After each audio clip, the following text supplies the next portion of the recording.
Hi hello नमस्कार. कसे आहात सगळे? मी श्रद्धा स्वागत करते एका नवीन व्हिडिओमध्ये. तर आता वाजलेले आहेत सकाळचे साधारण 8 आणि आज ऑफिसचा डबा वगैरे असं काहीच नव्हतं. सो आज ठरवलं आहे की आज जरा घराची स्वच्छता करूया. रोज असंच काहीतरी चाललं आहे. आता मुलींच्या शाळा जवळ आल्यात ना, तर म्हटलं की जरा घर घर म्हणजे ॲटलिस्ट ती रूम तरी, मुलींची रूम तरी क्लीन करून घेऊया. म्हणजे त्यांच्या शाळेची बुक्स ठेवायचा कप्पा आणि अशा छोट्या छोट्या गोष्टी आहेत. मग ते म्हटलं जितकं होतं तितकं तरी करून घेऊया दिवसभरात. आणि माहिती नाही आता इथून पुढे किती काय काय होणार आहे माझ्याच्याने, पण शक्यतो मी तरी प्रयत्न करणार आहे करायचा. मस्त घर आवरणार आहे आज दिवसभर. त्यामुळे आज अजून अंघोळ नाही, काही नाही.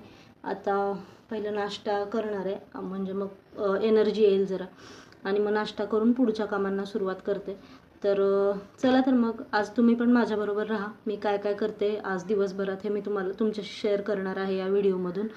तर व्हिडिओ आवडला असेल तर सबस्क्राईब करायला विसरू नका. आणि हो, माझे व्हिडिओ आवडत असतील तर मागचे व्हिडिओ पण, तर प्लीज सबस्क्राईब करा. कॉमेंट करा तुम्हाला व्हिडिओमध्ये काय आवडते किंवा अजून काय नाही आवडत ते पण सांगा, म्हणजे मी तसे माझ्यात सुधारणा करेन. चला तर मग बघूया आत्ता माझ्याबरोबर काय काय होतंय ते आज दिवसभरात. तर आज मी तुमच्याबरोबर प्रोडक्टिव्ह रुटीन शेअर करणार आहे असं म्हणले आहे. तर आज सकाळपासून ठरवलं होतं की आजची कामं सगळी वेळेत पूर्ण करायची. सुरुवात झाली होती नेहमीच्या कामांपासून, म्हणजे जसं की चहा नाश्ता. मग म्हटलं आता नाश्ता करायला गेलेच आहे, तर सगळी कामं वेळेत पटापट आवरावीत, पटकन नाश्ता करावा आणि मस्तपैकी कामाला सुरुवात करावी. खरं तर नाश्ता बनवण्यासाठी किचनकडं गेले आणि गॅस लावला तर लक्षात आलं की हा गॅस मागचे काही दिवस ना खूप बारीक चालतो आहे. म्हणजे त्याच्यावर नाही का तवा वगैरे ठेवला पोळीचा तर पटकन तो गरम होत नाही व्यवस्थित आणि मग पोळ्या कच्च्या राहतात. ते मग 2-3 दिवसापासून माझं चाललंच होतं. मी यांना पण म्हटलं होतं खरं तर की मला तो गॅस काढून द्या, मी तो रिपेरिंगला नेऊन आणते. पण यांचं असं म्हणणं होतं की काढून नको, आपण घरीच सर्व्हिसिंगला बोलवूया कुणाला तरी. पण ते काय झालं नाही, म्हणजे बोलवलंच नाही कोणाला. आणि मग म्हटलं चला आता आपणच करूया, बघूया आपल्याला जमतं आहे का ते. म्हणून मग तसं मी स्वतःच करायला घेतलं होतं. तसं मला थोडंफार माहिती होतं, म्हणजे मी माझ्या सासूबाईंकडनं शिकले होते की आत एक छोटं होल असतं आणि त्याच्यात कचरा अडकलेला असतो आणि ते केलं की होतं सगळं व्यवस्थित म्हणून. आणि मग काही नाही, म्हणजे एक छोटीशी सेफ्टी पिन घेतली आणि त्या छोट्या होलमध्ये ना ती जरा म्हणजे वाकडी केली मी ती पिन आणि त्या छोट्या होलमध्ये घातली. कदाचित त्यातला कचरा निघाला असावा आणि गॅस व्यवस्थित लागला नंतर. पण बघा ना, सुरुवातीला मला वाटलं होतं जमेल का, पण जमलं म्हणजे. आणि मग शांतपणे मन लावून ते काम केलं आणि मग म्हटलं वा वा, चला आपल्याला जमतंय मस्त, आपण करू शकतो. आणि मग काय, स्वतःला शाबासकी दिली आणि मग स्वतःवरच प्राऊड फील झालं.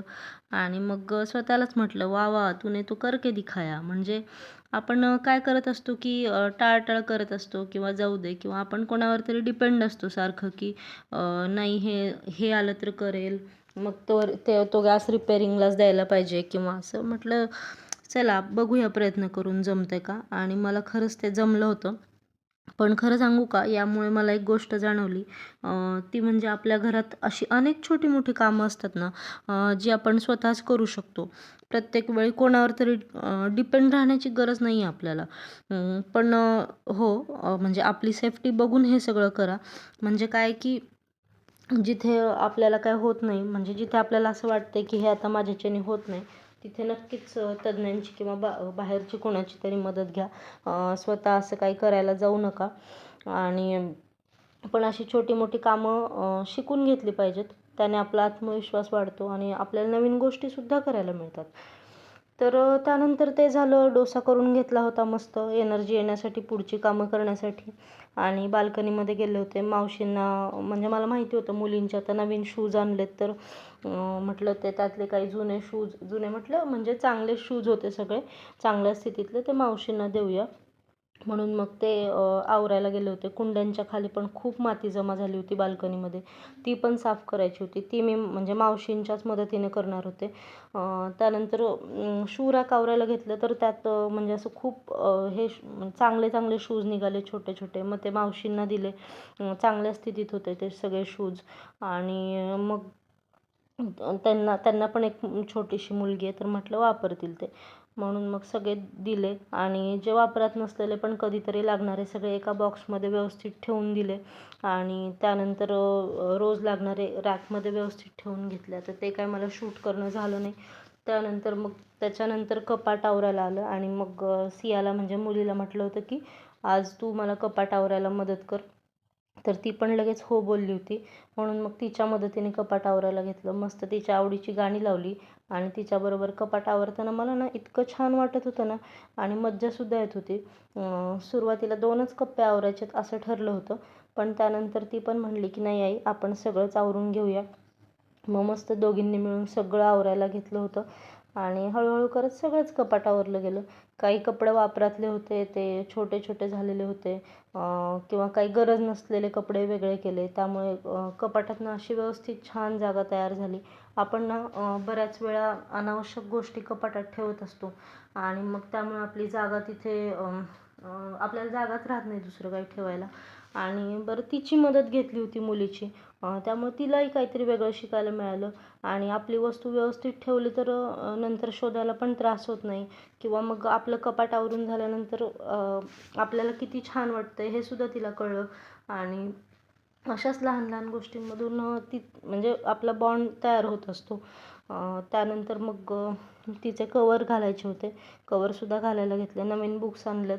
मग म्हटलं कवर पण घालून घेऊया पुस्तकांना. हे खरंच खूप मोठं काम असतं आणि खूप पुस्तकं आहेत. म्हणजे सगळे नोटबुक्स आणि सगळे टोटल टेक्स्टबुक मिळून काहीतरी 30 to 35 असं काहीतरी आहेत.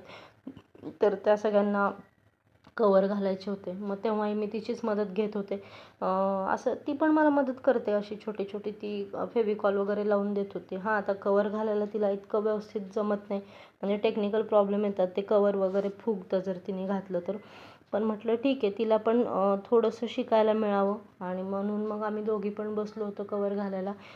छोट्या मुलीची मध्ये मध्ये गडबड सुरूच होती, पण ठीक आहे, ती पण तिचं पण तिच्या परीने चाललं होतं व्यवस्थित सगळं.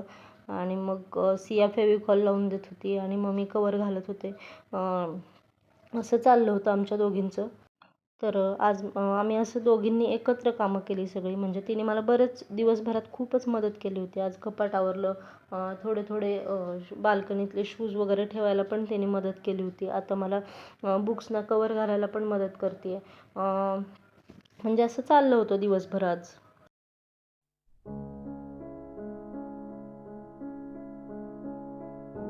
यावरून तुमच्या लक्षात आलं आहे का, अशाच लहान लहान गोष्टींनी आपलं घर नीटनेटकं राहतं आणि आपल्या मुलांनासुद्धा शिस्तीची सवय लागते. आणि हो, मुलांबरोबर काम केल्याने एक वेगळा बॉन्ड क्रिएट होतं असं माझ्या लक्षात आलं आहे. चला तर मग आजच्या व्हिडिओची इथंच एंड करते. व्हिडिओ आवडला असेल तर सबस्क्राईब करायला विसरू नका. थोडीशी मज्जा इथे मी स्वतःबरोबर करत आहे, आणि दिवसभराचं काम करून अशी थोडी मुलांबरोबर मज्जा केली की आपल्यालाही खूप छान वाटतं. चला तर मग बाय, भेटू पुढच्या व्हिडिओमध्ये.